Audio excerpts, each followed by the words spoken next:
பாராளுமன்ற தேர்தலுக்கு முன்னாடி நீங்க இந்த இஸ்லாமிய சிறைவாசிகளை விடுதலை பண்ணலன்னு சொன்னா ஒப்பான மவனே நீ பாஜக வந்துடும், RSS வந்துடும், பாசிசம் வந்துடும், மயில் வந்துடும். திமுகவுக்கு எதிராக தானே ஓட்டு போடுவோம். எந்த மயிலானேச்சு வரணும்டா, கவலை இல்லடா. விடுதலை சிறுத்தை கட்சியுடைய தலைவர் தொல் திருமாவளவன் மீது நான் ரொம்ப பாசம். ஆனால் நேற்று கூட ஒரு மாநாடு போட்டாங்க, நேற்று முன்தினம்.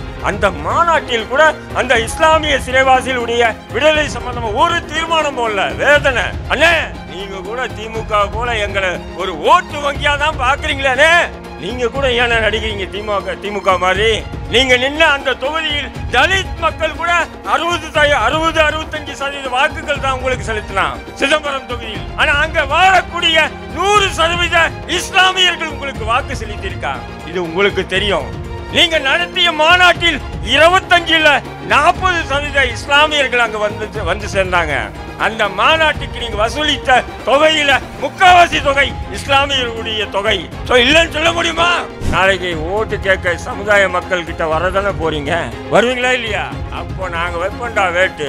உம்மாடமாவா எவனா இருந்தாலும் சரி, சிறைவாசிகளை விடுதலை செய்யாமல் ஓட்டு கேட்டு பள்ளிவாசலுக்கோ அல்லது இஸ்லாமிய தெருவுகளுக்கோ வந்தா எங்கிட்ட பெரு கூட்டம்லாம் இல்ல, சிறு கூட்டம் தான், எதிர்த்து அடிப்போம். இப்படி என்ன ஒரு கொடூர குற்றம் செஞ்சிட்டான்.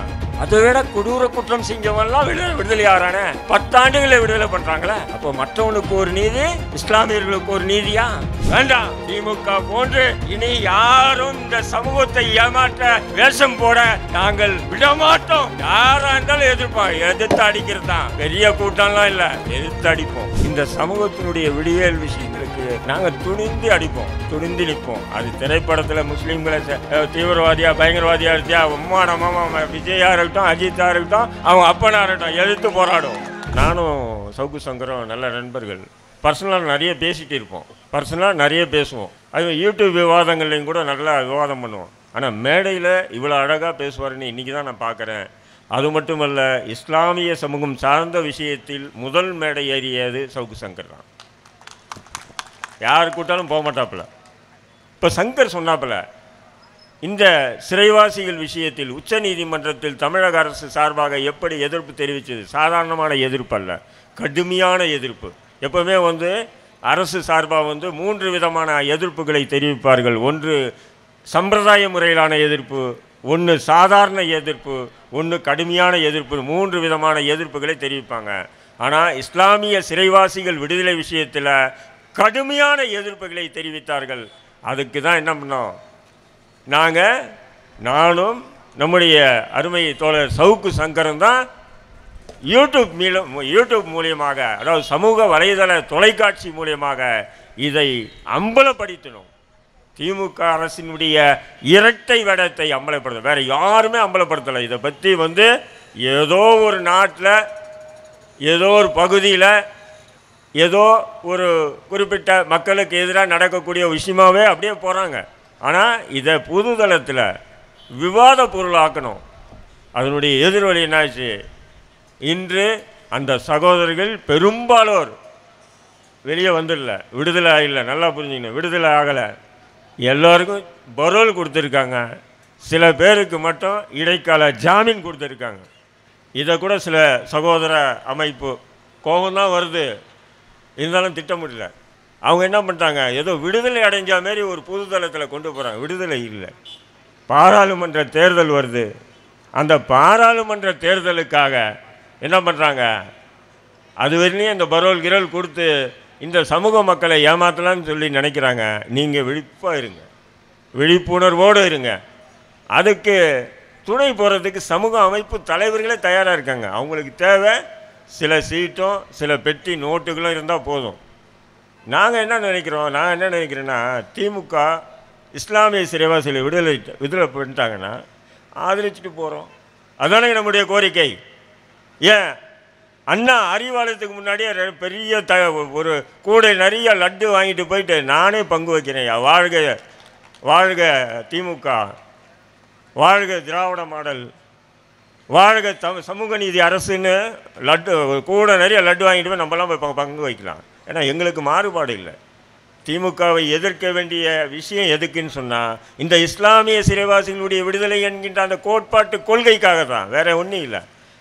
ஏன்னா சமூக மக்கள் மத்தியில் ஒரு வேஷமோ பின்னாடி நீதிமன்றத்தில் இன்னொரு வேஷமாக நீங்கள் போடுறீங்க பார்த்தீங்களா, அதுதான். இதுலேயும் சில பேர் சொல்லிக்கிறான், இந்த பரோலெல்லாம் வந்தாங்க பார்த்தீங்களா, அதுக்கு நான் தான் காரணங்க. இன்னொன்று சில பேர் சொல்கிறான், ஏதோ இந்த பரோலெல்லாம் வந்திருக்காங்க பார்த்தீங்களா, இந்த இடைக்கால ஜாமீன் வந்திருக்கு பார்த்தீங்களா, இதுக்கும் நான் தான் காரணம். ஆனால் பாருங்கள, உண்மையான காரணம் யார் தெரியுமா? எடப்பாடி பழனிசாமி தான் சொல்லணும். ஏனென்றால் அவர் சட்டமன்றத்தில் பல பேர் போராடி இருக்காங்க, சமூக அமைப்புகளும் போராடி இருக்கின்றது, அரசியல் கட்சிகளும், அதாவது நாம் தமிழர் கட்சி உட்பட அரசியல் கட்சிகளும் சிறைவாசிகளுடைய விடுதலை கோரி போராட்டம் நடத்தியிருக்காங்க. பல தலைவர்கள் பேசியிருக்காங்க, நாமளும் பேசியிருக்கோம், எல்லாமே பேசினாங்க. ஆனால் ஒரு எதிர்கட்சி சட்டமன்றத்தில் ஒரு தீர்மானம் கொண்டு வருகின்றது, அது இஸ்லாமிய சிறைவாசிகளுடைய விடுதலை சம்பந்தமான ஒரு தீர்மானம். அவ்வளோதான். அதுவும் எப்படி சொல்கிறாரு தெரியுமா எடப்பாடி? ஏயா நாங்கள் தானே எதிர்க்க போகிறோம் எதிர்கட்சியாக இருந்து, அப்போ நாங்களே விடுன்னு சொல்கிறோம், நீ விடுறதுக்கு ஏன் தயங்குற அப்படின்னு கேட்டது திமுகவில் முடியல. அடாடா, ஃபஸ்ட்டு பாஜகவை தன்னுடைய கூட்டணிலேருந்து தூக்கி வீசினது ஒரு விதமான அதிர்ச்சியாக இருந்தது. என்னடா அது, பாஜக கூட்டணி விட்டு விலகிட்டாங்க. ஏன்னா பாஜக கூட்டணியில் அதிமுக இருந்தால் இஸ்லாமியர்களுடைய வாக்கு இலவசமாக திமுகவுக்கு, நம்ம இப்படியெல்லாம் பேச வேண்டியது இல்லை, அது ஆட்டோமேட்டிக்காக திமுகவுக்கு போயிடும். அப்போது அவள் விலகிட்டாங்கன்னும் போது என்னடா ஒரு தடுமாற்றம். அடுத்தது இந்த சிறைவாசிகள் விடுதலை சம்பந்தமாக சட்டமன்றத்தில் ஒரு தீர்மானம், அது அதை விட பெரிய அதிர்ச்சி. அதை விட பெரிய விஷயம் என்னன்னா, 1997 நவம்பரில் செல்வராஜ் என்ற ஒரு காவலர் படுகொலை செய்யப்படுகின்றார். அதன் பிறகு நடந்த ஒரு படுகொலை, 19 இஸ்லாமியர்கள் படுகொலை செய்யப்பட்டார்கள். 1000 கணக்கான இஸ்லாமியர்களுடைய சொத்துக்கள் சூறையாடப்பட்டது. கோபுரத்தில் இருந்தவங்களாம் குப்பைமேட்டுக்கு வந்துட்டான். சோபா டெக்ஸ்டைல் நம்முடைய சிறைவாசி அபு வந்திருக்காப்புல, அபு என்கிற பிரஸ் அபுன்னு நாங்கள்லாம், அவருக்கு இடைக்கால ஜாமீன் தான் கொடுத்துருக்காங்க பரோல். அவர் ரொம்ப கஷ்டமான ஒரு நிலை. அவர் எதுக்கு போனாருன்னா, பழனி பாபாவை கொலை பண்ணிடுறாங்க. அப்போது உடனே இளைஞர்கள் சில பேர் பதில் அப்படின்னு சொல்லிட்டு அந்த கடையெல்லாம் அடித்து உடைக்கும் போது ஒரு ஆர்எஸ்எஸ்காரன் செத்துடுறான். ஆர்எஸ்எஸ்காரன் செத்துட்டாவே என்ன பண்ணுவாங்க, உடனே நம்ம முஸ்லீம்கள் தானே குற்றவாளி ஆக்குவாங்க. அப்படி நம்ம பிரசப்புக்கும் அப்படி குற்றவாளி ஆக்கிட்டாங்க. 25 ஆண்டுகளுக்கு மேலே சிறையில் இருந்துட்டு இப்போ தான் பரவலில் வந்திருக்காரு. ரொம்ப கஷ்டப்படுறாரு. இன்ஷால்லா நம்முடைய கோவை மாவட்ட தலைவர் சிக்கந்தர் பாய் உங்கள்கிட்ட வருவார். உங்களால் முடிஞ்சது எவ்வளோனா கொடுங்க, கொடுக்குறீங்களா இல்லையா? இன்ஷால்லா எவ்வளோ கொடுங்க. அப்போது இந்த பரோலை காரணம் வச்சு இந்த விடுதலையை தடுக்கக்கூடாது. அந்த இஸ்லாமிய சிறைவாசி, அதாவது அந்த நவம்பர் கலவரத்தில் கொல்லப்பட்ட அந்த இஸ்லாமியர்களுக்கும் அங்கே சூறையாடப்பட்ட இஸ்லாமியருடைய சொத்துக்கும் நீதி கேட்டார். யார் நீதி கேட்டார்? நாங்கள் பல இடத்துல நான் பேசிகிட்டே வரேன் இந்த விஷயத்தை. சமூக அமைப்புகள் கூட 1997 நவம்பரில் நடந்த கலவரத்தை பற்றி யாரும் பேசுகிறதில்ல, அமைதியாக இருந்தாங்க. நாங்கள் மட்டும்தான் தொடர்ந்து பேசிட்டு வந்தோம். ஆனால் அந்த விஷயத்தை ஒரு எதிர்கட்சி தலைவர் அதிமுகவினுடைய பொதுச் செயலாளர் கூட எடப்பாடி சட்டமன்றத்தில் பேசின போது தான் திமுகவுக்கு ஆடிச்சு. எடாடா, அதுவும் என்ன பேசுனார்? 1997 திமுக ஆட்சியில் 19 இஸ்லாமியர்களை கொண்டாங்களே, அதுக்கு நீங்கள் என்ன பதில், அதுக்கு என்ன நீதி நீங்கள் வாங்கி கொடுத்தீங்க? யாரை கைது பண்ணீங்க? யாரை சிறையில் அடிச்சிங்க? யாரை தண்டிச்சிங்கன்னு கேட்டார் பாருங்கள். உடனே மைக் ஆஃபு, நேரடி ஒளிபரப்பு ஆஃபு. எப்படி மைக் ஆஃபும் நேரடி ஒளிபரப்பு ஆஃப் பண்ணிட்டாங்க. ஏன்னு சொன்னால் பயந்துட்டான் திமுககாரன். அதன் பிறகு திமுகவுக்கு முட்டி கொடுக்கக்கூடிய சமூக அமைப்பு தலைவர்கள் வச்சு பேட்டியெல்லாம் கொடுத்தாங்க. இவர் 10 வருஷம் என்ன பண்ணார்? இப்போ திடீரென்னு சிறைவாசிகளை பற்றி பேசுகிறாரு. 10 வருஷம் அதிமுக விடுதலை பண்ணணும்னு சொல்லி அவங்க என்றைக்கும் வாக்கும் கொடுத்ததில்லை, நாங்கள் எதிர்பார்த்து அவங்ககிட்ட போய் நின்னதும் இல்லை. ஆனால் அவங்களையும் எதிர்த்து ஜெயலலிதா இருக்கும்போது நாங்கள் எதிர்த்து போராடிட்டு தான் வரோம், அது வேறு விஷயம். இன்றைக்கி எதிர்கட்சியாக இருக்கக்கூடிய ஒரு தலைவர் சட்டமன்றத்தில் அந்த தீர்மானத்துக்கு நீங்கள் இருக்கும்போது, நீங்களும் ஏற்கனவே சிறைவாசியை விடுதலை செய்கிறோம் அப்படின்னு சொல்லி வாக்குறுதி கொடுத்துருக்கும்போது ஈஸியாக விடுதலை பண்ணிட்டு போயிட வேண்டியதானே. ஆனால் என்ன பண்ணுறாங்க, விடுதலை பண்ணாமல் ஆளுநருக்கு அனுப்புகிறாங்க மனுவை. என்ன மனு? உடனே நம்ம தலைவர்கள் கூட பாருங்கள், இதுக்கு முன்னாடி ஆட்சியில் யாருமே செய்யாத இப்போ திமுக ஆட்சி செஞ்சுருக்கு. என்ன, ஆளுநருக்கு அனுப்பிட்டாங்க. இப்போ இனி ஆளுநர் கையெழுத்து போட்டார்னா சிறைவாசி விடுதலை. உடனே ஆளுநர் மாளிகை முற்றுகை போராட்டம். ஏன்னா அந்த கையெழுத்து போடலன்னு. ஏன் இப்போ கூட சமீபத்தில் ஆளுநர் சந்திப்பு முதல்வர் போய் சந்தித்தார். அந்த சிறைவாசி விடுதலை சம்பந்தமான ஃபைலில் கையெழுத்து போடுங்கன்னு ஒரு வார்த்தை கேட்டிருந்தா கையெழுத்து போட்டு அனுப்பிச்சிருப்பாரா இல்லையா? அப்போ கேட்டாரா? கேட்கல. சரி, அந்த ஆளுநருக்கு அனுப்புனீங்களா அந்த மனுவில்? நீங்கள் என்ன பண்ணோம், சட்டமன்றத்தில் ஒரு ஜீவோ பாஸ் பண்ணீங்க. அந்த ஜீவோவில் என்னன்னு சொன்னால், சாதி மத அதாவது கம்யூனல் கிளாஸ் சம்மந்தப்பட்ட வழக்கில் உள்ளவர்களுக்கோ அல்லது எக்ஸ்ப்ளோசிவ் ஆக்டு அதாவது வெடிமருந்து பயன்படுத்தி இருக்கவங்களுக்கோ இந்த ஜீவோ அரசாணை அடிப்படையில் இவர்கள் விடுதலை இல்லை. அந்த 161 சட்டப்பிரிவு 161 பின்பற்றி நன்னடத்தை விதிகள் அடிப்படையில் விடுதலை செய்யறதுக்கு இதுக்கு இல்லைன்னு சொல்லி நீங்கள் அந்த ஜீவோவில் போட்டிருக்கீங்க. அந்த ஜீவோவை அப்படியே தான் வந்து என்ன பண்ணியிருக்காங்க, கவர்னருக்கு அனுப்பிச்சிருக்காங்க. அப்போது உங்களுக்கே அந்த இஸ்லாமிய சிறைவாசிகள் விடுதலை செய்வதற்கு எண்ணம் இல்லாமல் அந்த ஜீவோவில் எக்ஸ்ட்ரா அந்த ஒரு சில கோரிக்கையை நீங்கள் வச்சுருக்கீங்கன்னு சொன்னால், இப்போ ஆளுநருக்கு எப்படியா மனசு வரும்? அந்த தன்னுடைய உச்சந்தலையிலேருந்து உள்ளங்கால் வரையும் ஆர்எஸ்எஸில் ஊர்ன ஒரு நபர். அப்போ அவருக்கு எப்படி மனசு வரும்? அப்போ நீங்கள் அந்த அடிப்படை அந்த ஜீவோவில் நீங்கள் போட்டிருக்கீங்க பார்த்தீங்களா, அந்த எக்ஸ்ப்ளோசிவ் ஆக்ட் சம்மந்தப்பட்டவர்களோ அல்லது சாதி மத வழக்குகளில் சம்மந்தப்பட்டவர்களோ அவங்கள விடுதலை பண்ண மாட்டோன்னு அந்த ஜீவோவில் அந்த 2 வரியை நீக்கிட்டீங்க. ஆளுநருக்கு அனுப்பியிருந்தால் கூட மனசால் கொஞ்சம் வரவேற்றிருக்கலாம். ஆனால் ஒரே வார்த்தை, திமுகவை யாரும் திட்டாதீங்க. திட்டினா பாஜக ஆர்எஸ்எஸ் பி டீம், பாஜக பி டீம் இவங்க வைக்கக்கூடிய ஒரே கோரிக்கை. ஏன் திட்டக்கூடாது? எதுக்கு திட்டுறோம்? சமூக பிரச்சனை எல்லாரையும் விடுதலை பண்ணுறாங்க, எல்லாரையும் விடுதலை பண்ணுறாங்க. சவுக்கு சங்கர் சொன்னார், உண்மையிலே அதுதான். ராஜீவ்காந்தி வழக்கில் 7 பேரும் விடுதலை செய்யப்படணும். நம்மளும் சில போராட்டங்களில் அவங்களுடைய பேரெல்லாம் பயன்படுத்தி விடுதலை பண்ணுங்கன்னு சொல்லியிருக்கோம். உண்ணாவிரதம்லாம் கூட இருந்திருக்கோம். டெல்லிக்கு போய் உண்ணாவிரதம் இருந்தோம். நானும் பேரறிவாளனுடைய தாயார் அற்புதமாக டெல்லிக்கு போய் ஒரு நாள் ஃபுல்லாக உண்ணாவிரதம் உட்கார்ந்தோம் அந்த மக்களுடைய விடுதலைக்கு. நம்ம அது மறுப்பு தெரிவிக்கல. ஆனால் அவங்களை விடுதலை பண்ணும்போது சாதாரணமாக 25 ஆண்டுகள் கழித்து சிறையிலே வாடக்கூடிய இஸ்லாமிய சிறைவாசிகளுடைய விடுதலை மட்டும் ஏன் இப்படி நீங்கள் முரண்படுறீங்க? உங்களை யார் தடுக்கிறா? பிஜேபி தடுக்குதா? இல்லை பிஜேபி எதிர்க்குன்னு நினைக்கிறீங்களா? சட்டமன்றத்திலேயே அவங்க பிஜேபி எம்எல்ஏ கூட கடுமையான எதிர்ப்பு தெரிவிக்கலையே. அப்படி இருக்கும்பொழுது இப்போ அதிமுக உட்பட திமுக கூட்டணியில் இருக்கக்கூடிய அத்தனை எம்எல்ஏக்களும் சிறைவாசி விடுதலைன்னு பண்ணும்போது நீங்கள் எந்த மண்ணாங்கட்டி மயிருன்னு வருது வாயில்? கவர்னருக்கு அமிச்சிங்க. இதை கேட்கறதுக்கு ஒரு ஆண்மை உள்ள ஒரு சமுதாயத்தை சேர்ந்த ஒரு எம்எல்ஏ கூட அந்த இடத்துல இல்லைன்னும் போது தான் வேதனையாக இருக்குது. ஆண்மை உள்ள ஒரு சமுதாயத்தினுடைய எம்எல்ஏ கூட அந்த சட்டமன்றத்தில் இல்லையா அப்படின்ற ஒரு வேதனை வருது. இப்படி ஒரு கொடூரங்கள் இன்றைக்கி சமூகத்தில் நடந்துகிட்டு இருக்குது. இன்றைக்கி எல்லாருக்கும் பரோலும் இடைக்கால ஜாமீன் கொடுத்துருக்கான். இது பாராளுமன்ற தேர்தல் முடிஞ்சோன்னா இதை அப்படியே நிப்பாட்டிட்டானா என்ன பண்ணுவீங்க? ஏன் நிப்பாட்ட மாட்டானா திமுக அரசு? பாராளுமன்ற தேர்தலுக்கு முன்னாடி நீங்கள் இந்த இஸ்லாமிய சிறைவாசிகளை விடுதலை பண்ணலன்னு சொன்னால் ஒப்பாட மவனே நீ பாஜக வந்துடும், ஆர்எஸ்எஸ் வந்துடும், பாசிசம் வந்துடும், மயிர் வந்துடும். டேய், திமுகவுக்கு எதிராக தானே ஓட்டு போடுவோம். எந்த மயிலானியாச்சும் வரணும்டா, கவலை இல்லைடா. எந்த மையாச்சும் வந்துட்டு போட்டா, யோகியே வரட்டுடா. நீ என்ன இந்த சமூகத்தை ஏமாற்றுவதற்காக போடக்கூடிய நாடகமா? விடுதலை சிறுத்தை கட்சியினுடைய தலைவர் தொல் திருமாவளவன் மீது நான் ரொம்ப பாசம். ஆனால் நேற்று கூட ஒரு மாநாடு போட்டாங்க, நேற்று முன்தினம். அந்த மாநாட்டில் கூட அந்த இஸ்லாமிய சிறைவாசிகளுடைய விடுதலை சம்பந்தமாக ஒரு தீர்மானம் போடல. வேதனை அண்ணே. நீங்கள் கூட திமுக போல எங்களை ஒரு ஓட்டு வங்கியாக தான் பார்க்குறீங்களே அப்படி கேட்க தோணுது. நேரிலேயே பார்த்து வாய்ப்பு இல்லை, நெஞ்சா கேட்பேன் நான்.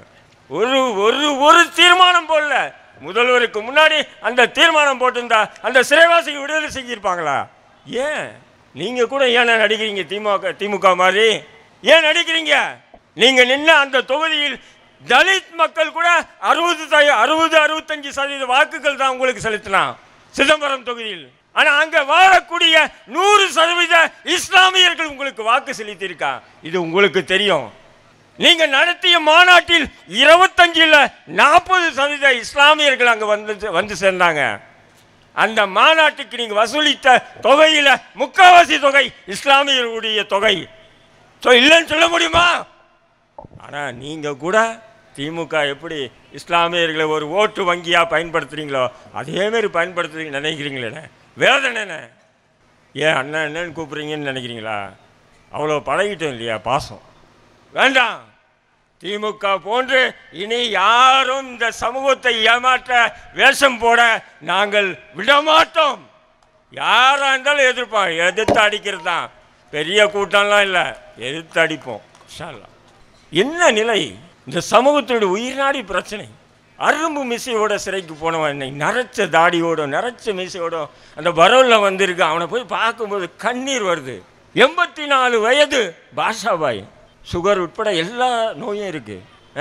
அப்படி என்ன ஒரு கொடூர குற்றம் செஞ்சிட்டான். அதை விட கொடூர குற்றம் செஞ்சவன்லாம் விடுதலை ஆறான 10 ஆண்டுகளை விடுதலை பண்ணுறாங்களே. அப்போ மற்றவனுக்கு ஒரு நீதி, இஸ்லாமியர்களுக்கு ஒரு நீதியா? பாஜக பாசிச அரசு தான் இது போல இஸ்லாமியர்களுக்கு ஒரு நீதியும் மற்றவர்களுக்கும் நீதியும் வழங்கிட்டு இருக்கு. மத்திய பிரதேசத்துலலாம் அப்படி தான் நடக்குது. இஸ்லாமியர் ஏதாவது ஒரு சின்ன போராட்டம் ஆர்ப்பாட்டத்தில் அல்லது ஏதோ குற்ற வழக்கில் சம்மந்தப்பட்ட உடனே புல்டோசர் வந்துடும். ஆனால் மற்றவனுக்கு புல்டோசரே வராது. அதே போல் தான் நீங்கள் செய்கிறீங்க திமுக அரசு. அப்போ அந்த திமுக கூட்டணியில் இருக்கக்கூடிய அண்ணன் திருமாவளவன் போன்ற தலைவர்கள்லாம் அமைதியாக இருக்கீங்களே. நாளைக்கு ஓட்டு கேட்க சமுதாய மக்கள்கிட்ட வரதானே போகிறீங்க, வருவீங்களா இல்லையா? அப்போ நாங்கள் வைப்பண்டா வேட்டு உம்மாடமாவா எவனாக இருந்தாலும் சரி, சிறைவாசிகளை விடுதலை செய்யாமல் ஓட்டு கேட்டு பள்ளிவாசலுக்கோ அல்லது இஸ்லாமிய தெருவுகளுக்கோ வந்தா எங்கிட்ட பெரு கூட்டம்லாம் இல்லை, சிறு கூட்டம்தான். எதிர்த்து அடிப்போம்.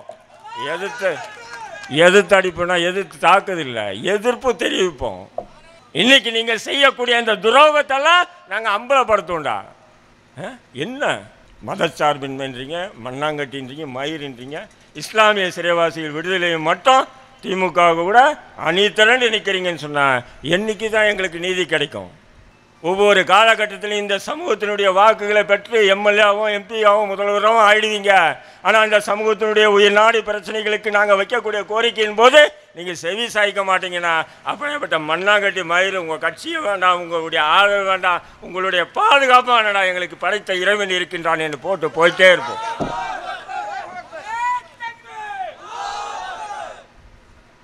எங்கள் கட்சியினுடைய மாநில நிர்வாகி நம்முடைய பொதுச் செயலாளர் இருக்கார். யார்? மல்லிகைப்பட்டினம் இஸ்மாயில், சிறைவாசி தான்.